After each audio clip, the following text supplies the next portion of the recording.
동해천 순례자의교회 2024년 6월 16일 주일 예배를 드립니다. 예수님께서 가르쳐 주신 기도 헬라어 성서 본문에 따라서 함께 기도 드리겠습니다.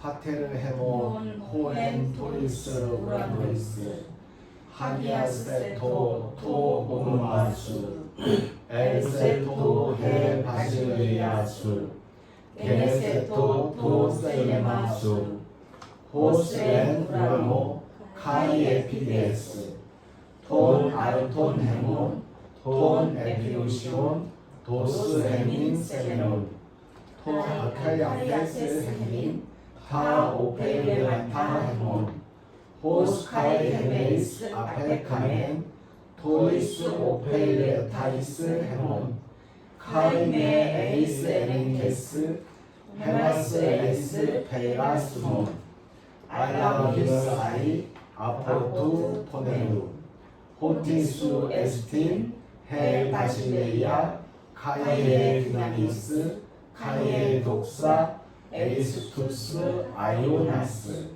아멘. 성서의 말씀 마가복음 3장 7절에서 30절까지의 말씀입니다. 마가복음 3장 7절에서 30절까지의 말씀을 읽겠습니다. 예수께서 제자들과 함께 바다로 물러가시니 갈릴리에서 큰 무리가 따르며 유대와 예루살렘과 이두메와 요단강 건너편과 또 두로와 시돈 근처에서 많은 무리가 그가 하신 큰 일을 듣고 나아오는지라. 예수께서 무리가 에워싸 미는 것을 피하기 위하여 작은 배를 대기하도록 제자들에게 명하셨으니 이는 많은 사람을 고치셨으므로 병으로 고생하는 자들이 예수를 만지고자 하여 몰려왔음이더라. 더러운 귀신들도 어느 때든지 예수를 보면 그 앞에 엎드려 부르짖어 이르되 당신은 하나님의 아들이니이다 하니 예수께서 자기를 나타내지 말라고 많이 경고하시니라. 또 산에 오르사 자기가 원하는 자들을 부르시니 나아온지라. 이에 12를 세우셨으니 이는 자기와 함께 있게 하시고 또 보내사 전도도 하며 귀신을 내쫓는 권능도 가지게 하려 하심이러라. 이 12를 세우셨으니 시몬에게는 베드로란 이름을 더하셨고 또 세베대의 아들 야고보와 야고보의 형제 요한이니 이 둘에게는 보아너게 곧 우레의 아들이란 이름을 더하셨으며 또 안드레와 빌립과 바돌로메와 마테와 도마와 알페오의 아들 야고보와 및 다데오와 가나나니 시몬이며 또 가룟 유다니 이는 예수를 판 자더라. 집에 들어가시니 무리가 다시 모임으로 식사할 겨를도 없는지라. 예수의 친족들이 듣고 그를 붙들러 나오니 이는 그가 미쳤다 하밀러라. 예루살렘에서 내려온 서기관들은 그가 바알세불이 집혔다 하며 또 귀신의 왕을 힘입어 귀신을 쫓아낸다 하니 예수께서 그들을 불러다가 비유로 말씀하시되 사탄이 어찌 사탄을 쫓아낼 수 있느냐. 또 만일 나라가 스스로 분쟁하면 그 집이 설 수 없고 만일 사탄이 자기를 거슬러 일어나 분쟁하면 설 수 없고 망하느니라. 사람이 먼저 강한 자를 결박하지 않고는 그 강한 자의 집에 들어가 세간을 강탈하지 못하리니 결박한 후에야 그 집을 강탈하리라.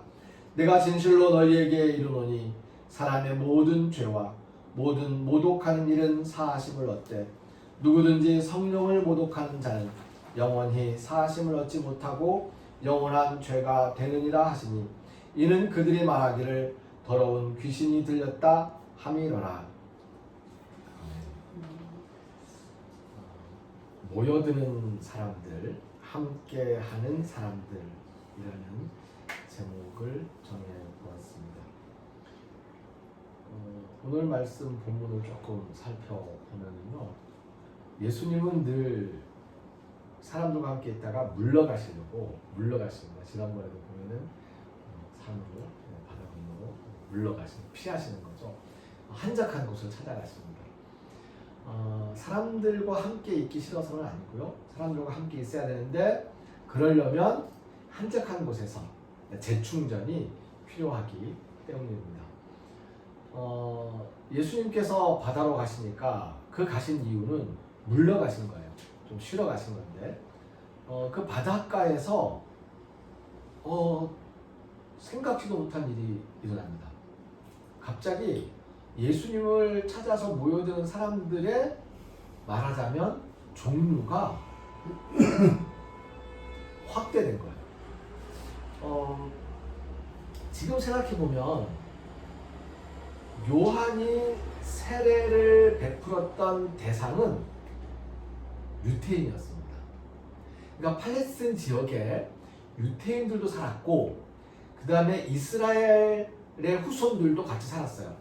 사마리아 그리고 이방 사람들 같이. 그러니까 그 팔레스틴 지방에 살았던 사람들 가만히 생각해 보면 그 역사를 거슬러 올라가 보면 거기에는 원래 살았던 사람들, 그 가나안 사람들, 그 팔레스틴 사람들이 살고 있었던 거고요.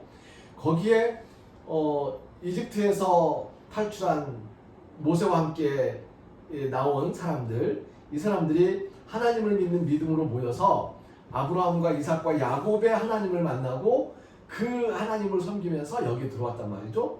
그리고는 그 사람들 후에 그게 12지파예요. 그리고 그 중에 유다 지파가 나라 하나, 남쪽 나라 왕국 하나를 이제 계속 이어가고 나머지 10지파 사람들이 북쪽의 이스라엘이라는 나라를 이어가고 있었는데 이스라엘이 먼저 망하니까 이스라엘 사람들은 거기에 원래 있던 사람들하고 혼혈을 이루어서 쭉 같이 살아가고 있고요. 유대 사람들은 조금 더 고집스럽게 전통적으로 그 혈통을 지켜나가면서 쭉 역사가 내려오는 거죠. 이게 한 300년, 500년 흘러갔어요. 500년 흐른 상태에서 또 이 유태인들은 혈통을 지키면서 뭐라고 이야기하냐면 우리 혈통을 지켜야 하나님이 구원을 한다.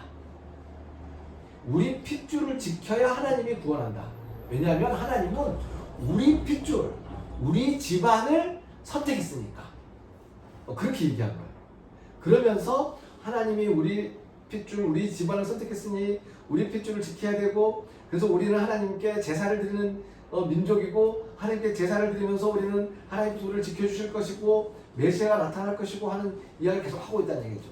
그러면서 그걸 똘똘 뭉치게 하고 그래서 예루살렘 제사를 계속 이어가고 있는 거예요. 그런데 요한이 드디어 이 사람들에게 유태인의 혈통을 지키고 있었음에도 불구하고 제사를 드리지 못하고 살아가는 가난한 사람들에게 재물이 없어도 물로 씻는 것만으로 당신의 죄를 해결할 수 있습니다. 회개만 하십시오. 잘못을 저지르지 않는 것이 중요한 것이지 제사가 중요한 것이 아닙니다. 뉘우쳐야 됩니다. 회개하십시오. 그러면 죄는 용서받습니다. 라고 하면서 세례를 합니다. 그리고 예수님께서 요한의 뒤를 이어서 말씀을 선포하기 시작을 했는데 여전히 유태인들에게 말씀을 전하고 있었단 말이죠. 근데 예수님의 말씀을 듣겠다고 갈릴리에서 이 갈릴리를 둘러싸고 있는, 갈릴리를 삥 둘러싸고 있는 갈릴리 남쪽에는 유대가 있고요. 갈릴리 서쪽에는 사마리아가 있고 갈릴리 북쪽에는 다시 이제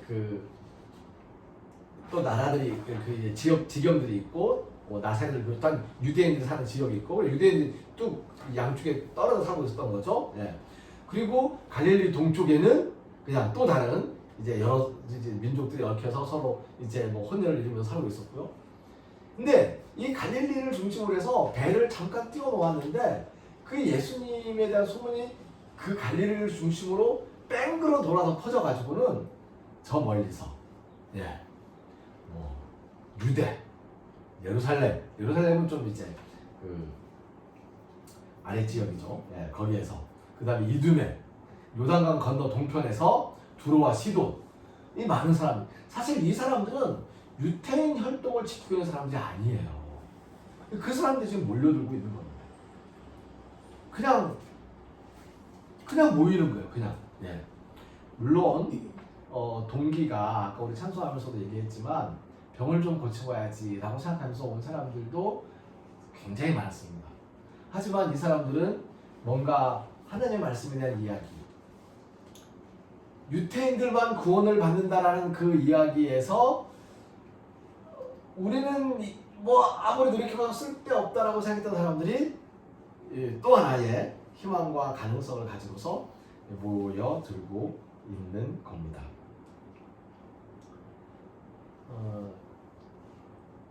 그 말씀을 계속 이어가기 전에 이 본문 말씀에 나와 있는 몇 가지 것들을 짚어봐야 될 것 같아요. 저는 그 복음서를 읽을 때 처음에 창세기나 복음서를 읽을 때 처음에 저는 그 이야기가 왕조실록처럼 그 순간순간의 일기처럼 생각을 했어요. 그러니까 그날 일기를 쓰듯이 써놓고 그게 나중에 우리가 지금 읽고 있다라고 생각을 했는데 그렇게 생각을 깊이 했기 때문에 아주 확신을 갖고 봤었기 때문에 이런 말들이 이해가 안 되는 거죠. 나중에 예수를 판 자다. 이거는 가룟도가 예수를 판 다음에 이 글을 썼다는 얘기인데 라는 생각을 하게 되는 거예요. 그때부터.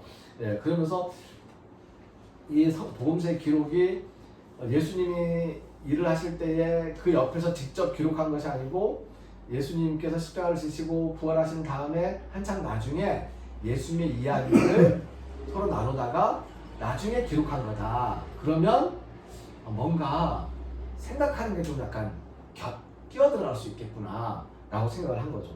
그러니까 이제 이런 글 쓰면서 가룟 유다 얘기하면서 이 사람은 예수를 판 사람이야 라고 써놓는 거죠. 그렇다면 여기에서 또 한 가지 고민되는 게 그거예요. 이 귀신 들렸다는 이야기, 이 귀신에 대한 이야기, 이 이야기는 도대체 누가 한 것일까? 누가 하는 것일까? 오늘 이야기는 귀신에 대한 이야기가 자꾸 나오고 있어요. 이 귀신에 대한 이야기가 나오는데 그 귀신에 대한 이야기의 핵심은 뭐냐면 예수님이 귀신 들렸다는 거죠. 예수님이 미쳤다는 거예요.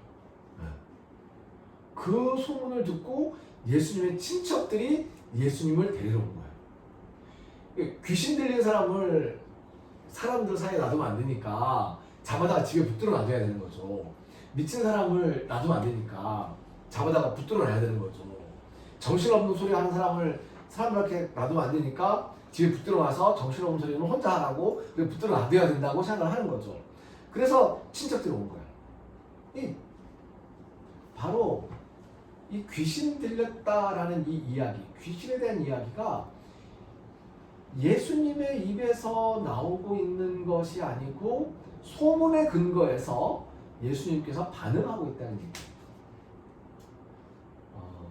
그래서 일단 이 귀신에 대한 이야기는 조금 더 고민하고 성경을 쭉 읽어가면서 복음서를 읽어가면서 조금 더 정리를 해봐야 되겠지만 오늘 일단 이 본문 말씀 중에서는 예수님이 귀신 들렸다라고 소문내고 있는 사람들이 있다는 거죠. 네. 그리고 그 소문내는 근거가 뭐냐면 사람들이 예수님을 하나님의 아들이라고 이야기합니다. 제정신은 그렇게 이야기할 수 있는 사람들이 아니다. 제정신이면 그렇게 이야기 못한다. 하나님의 아들이 어디 있어?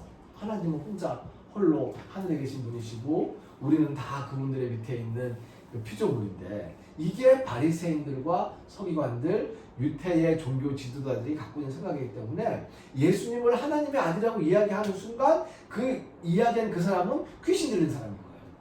귀신 들렸으니까 미쳤으니까 제정신이 아니니까 그렇게 얘기하고 있다고 말을 하고 있는 겁니다. 어찌 보면 유태인이 아닌 사람들, 그 사람들은 유태인들이 보기에는 하나님의 이끌림을 받는 사람이 아니고 귀신의 이끌림을 받는 사람들이라고 생각을 했을 수도 있습니다. 그 영향으로 우리 기독교인들이 종종 그런 얘기를 많이 하죠. 예. 귀신에 매여 사는 사람들이라고, 사탄의 무리들하고 교회 안 나오는 사람들을 그렇게 이야기하기도 합니다.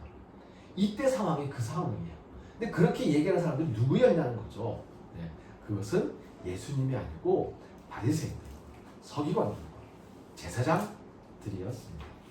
그 이야기는 우리가 계속해서 짚어보아야 할 것입니다. 아무튼 예수님께서는 성령님에 대한 말씀을 꺼내시기 시작을 하였습니다. 누구든지 성령을 모독하는 자는, 이게 지금 성령의 일인데, 하나님의 영이 모든 사람과 함께 있는데 하나님의 영의 고백을 하는 그 사람들을 귀신 들린 거라고 이야기하면서 그렇게 모독을 하고 있다는 거죠. 그리고 예수님에 대해서도, 예수님을 귀신 들렸다고 믿었다고 하면서 사람들을 지금 붙잡아 보낸 거잖아요. 네. 예수님을 더러운 귀신 들렸다고 이야기하니까 예수님께서 하신 말씀이 성령을 모독하지 말라라고 이야기하고 있습니다. 오늘 말씀으로 돌아가서요. 모여드는 사람들, 함께하는 사람들. 예수님이 잠시 물러가시면 사람들은 금세 몰려듭니다. 유대에서 예루살렘에서 요단강 건너편에서 두로와 시돈 근처에서 사람들이 몰려온 것은 예수님의 말씀이 유대에 한정된 것이 아니었기 때문에 그렇습니다. 유대와 예루살렘에서는 그 사람들을 상종하지 말라면서 분리시켰습니다. 그런데 그런 사람들이 함께 모이고 있는 것입니다. 함께하지 못하게 하는 사람들에 대한 가장 힘있는 저항은 함께 모이는 것 자체입니다. 분리되지 않고 함께 모여서 성령의 역사를 경험하고 또 그렇게 성령님의 일들을 사람들에게, 세상에 알리면서 살아가는 우리가 되었으면 좋겠습니다. 기도드립니다.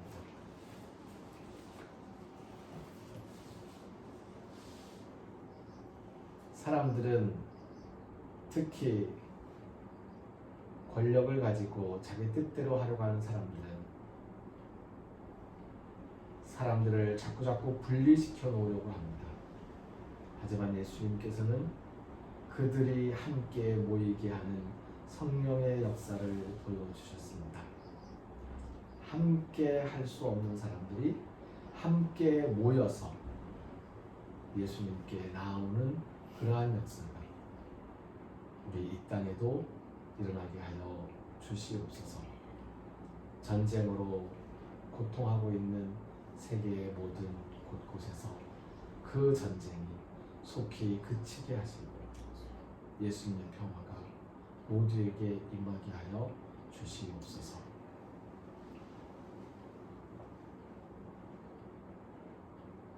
함께 모여 예수님의 성령의 역사를 경험하리라 다짐하는, 소망하는 우리 모두 위에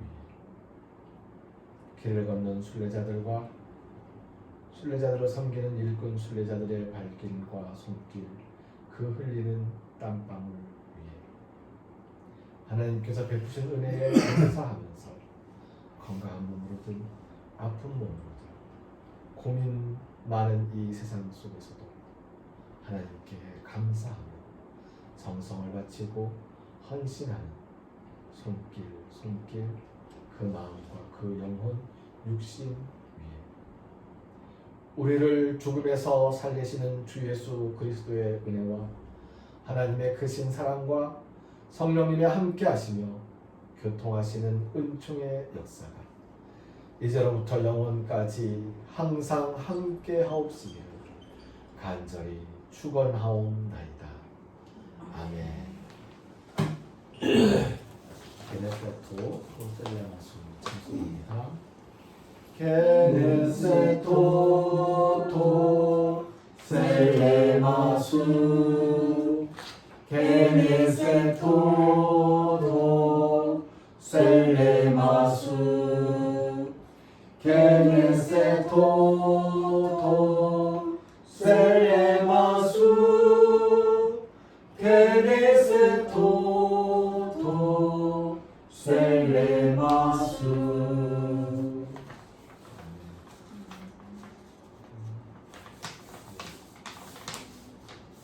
교회에서 함께 모인 우리가 가족입니다.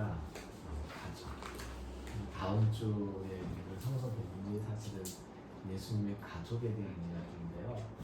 그거는 제가 따로 영상을 마련해서 올려놓을 거고요. 가족이니까 가족과 의논할 수 있는 일들은 우리가 서로 의논하고 또 도움을 요청하고 또 돌보고 해야 할 권리와 의무와 책임이 있으니까요. 좀 어려운 일이나 필요한 일이 있으면 손이 필요한 일이 있으면 항상 말씀하시고 연락해 주시기 바랍니다. 7월에는 제 목표 중에 하나가 우리 권사님 모시고 병원 왔다 갔다 하는 일이 제 목표 중에 하나인데 7월에 그 일이 잘 진행될 수 있도록 제 다른 사정들이 조금 이제 시간을 좀 하나님이 좀 빼달라고 빼주시거나 아니면 시간을 제가 하기로 했던 어떤 일들을 없애주시거나 그러달라고 네, 같이 손을 모으고 힘을 합할 수 있으면 좋겠습니다. 감사합니다. 고맙습니다.